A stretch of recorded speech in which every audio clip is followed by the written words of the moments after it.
Water signs, tignan po natin kung ano yung mensahe para sa iyo ngayong araw. Keep in mind po na ito ay general reading lamang, so hindi po lahat ay makaka-relate, so be open-minded. Sa mga hindi pa po nakasubscribe dito sa ating channel, please subscribe na po kayo and palike na din po ng ating video. At sa mga nais naman po mag-avail ng ating private readings ng ating Evil Eye Amulet, ng ating Tears Bracelet, makikita nyo po yung link sa description box and also sa comment section, ipipin ko na rin po para mabilis nyo pong makita or madali po ninyong makita. Tignan natin ano yung mensahe para sa iyo. Celebrate your love. So, pwede po na ngayong araw na to may nagsi-celebrate ng mansari and ng anniversary. Kaya happy anniversary, happy mansari po sa lahat. Ayan. So, maybe may good news kayo na marireceive for today. Sabi dito, when we cherish our beloved, the bond grows stronger. So, hindi lang din dahil anniversary, dahil mansari ninyo, even kahit ordinary day ngayon. So, you know, you're very thankful, water sign sa person mo, okay? Or sa mga tao na nasa tabi mo through your ups and downs. We create deeper levels of trust, intimacy, and friendship. It's all too easy to get comfortable and put your relationship on cruise control. So spice it up instead. Do something special and spontaneous. So baka magluluto kayo ng special na potahe po ninyo. Pwedeng mayroon dito magre-relax kayo. You will pamper each other. You will give someone a massage, or pwedeng magna-Netflix kayo, ganyan. Okay, and if you're currently looking for your soulmate, take yourself out for a fun date. So, meron ba nagyayaya na mag-date kayo? So, ayan, di ba? I-entertain mo daw, wala naman daw masama. Basta syempre, siguraduhin mo lang na pupunta lang kayo sa lugar na maraming tao. The happier and more connected you are to yourself, the more attractive you will be to others. Ayan po. So, mahalin nyo po yung inyong sarili. Maging connected kayo sa higher self ninyo. Maging masaya kayo kahit yung iba sa inyo single pa rin hanggang ngayon. Kasi mas makaka-attract po kayo ng love. Hindi yung tipong, di ba, yung tipong gustong-gusto nyo magka-relationship, minsan yung parang nagiging desperada kayo, ganun. So, iwasan nyo po yun. So, dapat you do not chase, you attract. Ayan po. Dapat yung energy na binibigay po ninyo. Okay, even kahit may nanliligaw po sa inyo. So, tingnan po natin ano pa yung mensahe, spirit guide. Okay. Ano ba yung mga pwedeng mangyari sa'yo ngayong araw na ito? Water signs, Cancer, Pisces, and Scorpio. Ano po yung pwedeng mangyari kay water signs? Okay, so we have 9 of Wands. So, medyo stress yung iba sa inyo pagdating sa inyong trabaho. Tapos, parang hindi pa kayo talaga tapos sa work, may binibigay na naman. Yung iba naman po sa inyo, maaring may nire-research kayo at meron kayong hindi maintindihan. So, kung meron naman kayong makakausap or matatanong regarding sa hindi po ninyo maintindihan, so, i-message nyo na lang po. Meron naman dito, pwedeng day off ninyo ngayon. Tapos, ayun, kinukulit kayo ng boss ninyo. So, it's up to you. It's your, it's your karapatan na i-reject yung call or wag pansinin kasi it's your off. Pero, depende na lang yan sa inyo. Water signs kung matitiis nyo ba. Okay, we have Knight of Coins. Okay, so, pwedeng meron din po dito. May mga, hindi ko alam kung meron kayong parang bulletin board sa bahay. Yan. Tapos, meron din ako nakikita dito. Pwede po na, ayun, chine-check nyo talaga or meron kayong daily task or weekly task sa bahay. So, pwede po na, ayun, ewan ko, meron dito nagmo-multitask. Marami talaga sa inyo ngayon, busy kayo. Okay, parang may magpapatimpla din sa iyo ng kape. Yun yung nakikita ko dito. Tapos, may nagpapahanap ng rubber shoes. Di ko alam kung nasa ibang bansa ba yung iba sa inyo. Tapos may nagchat sa inyo, uy, friend, hanap mo naman ako. Or could be anak mo, ganyan. Basta parang may pinapahanap sa'yo. Parang may pasalubong, ganun. Parang, hindi ikaw yung bibigyan ng pasalubong. Pwede rin, pero mas more on yung nakikita ko kasi dito is kayo yung magbibigay ng pasalubong or sa inyo naghahanap. We have the devil. So, ingat-ingat lang po kayo kasi pwedeng, ayun, meron kayong mga makaligtaan dito. Mas more on makaligtaan to kasi sobrang busy po ninyo. Okay, baka meron kayong, ayun, katulad nito, anniversary nyo pala. Sobrang busy ninyo sa trabaho. So, Yun, parang hindi nyo naalala. So, baka may magtampo po sa inyo. Tignan natin kung ano pa yung mensahe, Spirit Guide. Tignan po natin ano pa ang mensahe, Spirit Guide. Pagdating sa pamilya, we have Page of Wands and we have 5 of Coins. So, pwedeng tinitignan ninyo kung yung budget nyo ba ay okay pa.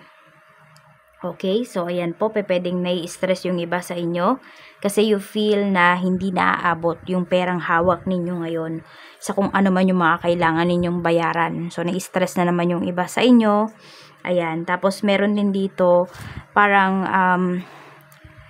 sa family to ha. Pwedeng may naloko dito pagdating sa family. So, parang kunwari, inofera na sale, ganun, tapos hindi pala talaga naka-discount.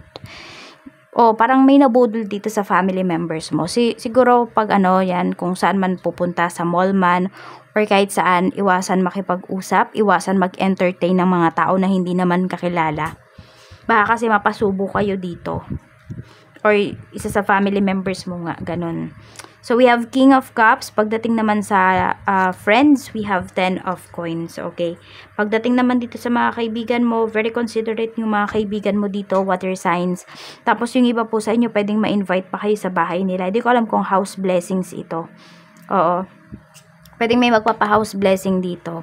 So, ayun. Ayan nga, pwedeng ma-invite kayo dito. Tapos, meron din, di ko alam kung nanghihiram kayo ng pera or kung ano man tong hinihiram ninyo sa inyong kaibigan or the other way around, pwede pong magkabaliktad. Mapapahiram po kayo. Tapos, ayun, good news to para sa inyo kasi pwedeng yung iba nga po sa inyo ay medyo nangangailangan talaga kayo. Yung iba naman, pwedeng hindi kasi pera yung hinihiram ninyo. Pwedeng meron dito ako nakikita sasakyan. So, happy kayo kasi pagbibigyan kayo. O, kaya lang may risk talaga yan, 'di ba? So, tignan natin. Pagdating naman po sa, siguro masyado ka lang talagang pinagkakatiwala ng kaibigan mo, water signs, kaya papahiramin ka niya. It's either sasakyan or ano man yan na papahiram niya sa'yo. Tignan natin. Pagdating naman po sa love life mo, kamusta? We have 10 of Swords. We have the Lovers. Okay, may nagtataksil ba dito? Tignan nga natin. We have 8 of Swords. Yes, meron. Yung iba sa inyo, pwede rin naman na yung pagtataksil na to, hindi about sa nagkaroon ng iba. Kung hindi, yung pagtataksil na to is mga pangako na napako. Ayan po. Siguro nandun na lang na ayaw nyo lang i-pressure yung person ninyo, kaya nagbubulag-bulagan na lang po yung iba sa inyo. And for some of you, yes, pwedeng meron dito nagkaroon ng third party sa relationship po ninyo. Pero parang matagal na kasi siya. Pero from time to time, naaalala nyo pa rin po.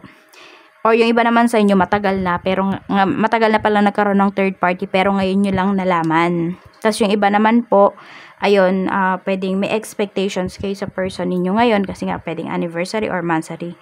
Tapos hindi siya, parang hindi nga niya naalala, ganun. So yun, parang medyo malungkot kayo dito. Tignan naman po natin, pagdating naman po sa kaperahan. Sa kaperahan, we have Page of Cups. Tignan pa natin. And we have 8 of Cups. Okay. So, pagdating sa money, medyo marami talaga kayong gastos dito. Kaya lang, nakikita ko rin dito, ayun, baka may magyaya po sa inyong lumabas. Sabi ko nga, di ba, parang may mabubudol dito. Ayun, kaya ingat kayo kasi kunwari dito sa kakainan ninyo na restaurant, sabi ganitong discount, may discount nga daw, no, or kunwari off something, tapos yun pala hindi, tapos ang dami nyong in order. So yun, parang mapapasubo kasi kayo sa isang sitwasyon na hindi pala kayo prepared, water signs, kaya mag-iingat po kayo. Iwas-iwas muna kayo sa mga tukso ngayon. So ayun, pwede rin baka yung anak po ninyo, kung kasama ninyo sa kung saan man, nag-mall kayo or what. Ewan ko ba, yun kasi nakikita kong scene ngayon mall, or basta parang madaming display, ganun, baka makabasag, so mag-iingat po kayo. Okay, we have naman Knight of Cups pagdating sa trabaho. Tapos we have the Magician. Okay, pagdating naman po dito sa trabaho, tignan mo, parang may naghihintay sa'yo, diba? Pero kayo is pwedeng busy kayo sa ibang bagay, or pwedeng busy nga kayo dito pagdating sa work. Ayun, the Hierophant. So, meron dito parang mas takot kayo sa boss ninyo kaysa dito sa person ninyo. So, may naghihintay po sa inyo. Water signs, or baliktad, baka ikaw yung naghihintay sa person mo. Tapos siya pala, sobrang busy niya sa trabaho. And ito nga parang hindi nga trabaho. Hindi ko alam parang nalibang siya sa, nandun siya sa office, kunwari, ganun. Pwedeng nagkaroon sila ng meeting. Meron nga dito pwedeng nagmi-meeting tapos hindi kayo nakikinig. Parang wala yung attention nyo dun sa meeting. Ayan, baka may biglang itanong po sa inyo, hindi kayo makasagot. So, you take down notes. Water signs. Pagdating naman po sa negosyo, we have strength.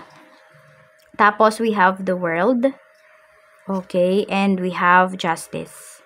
Okay, pagdating dito sa inyong negosyo, pwedeng yung iba po sa inyo mag-e-expand na kayo dito. Alam niyo yung parang ilalaban nyo talaga yung negosyo po ninyo. Yun yung nakikita ko. Actually, maganda tong negosyo na to. So, pwedeng ito din yung isa-celebrate ninyo. Baka po kasi yung iba sa inyo is, kunwari anniversary ng inyong business. So, parang madaming magko-congratulate din sa'yo dito at the same time. Ayan po. Hindi ko rin alam kung meron dito na nanahiba kayo. Ayan. So, parang mga suit kasi yung nakikita ko dito. Oo. Parang mga bang professional yung mga tinatahi po ninyo. Water signs. Okay, so ito naman po yung inyong lucky numbers. So, take down notes nyo na lang po. We have number 34, 21, 53, 16, 33, and 54. Maraming salamat po sa walang sawang pagsuporta ninyo dito sa aking channel.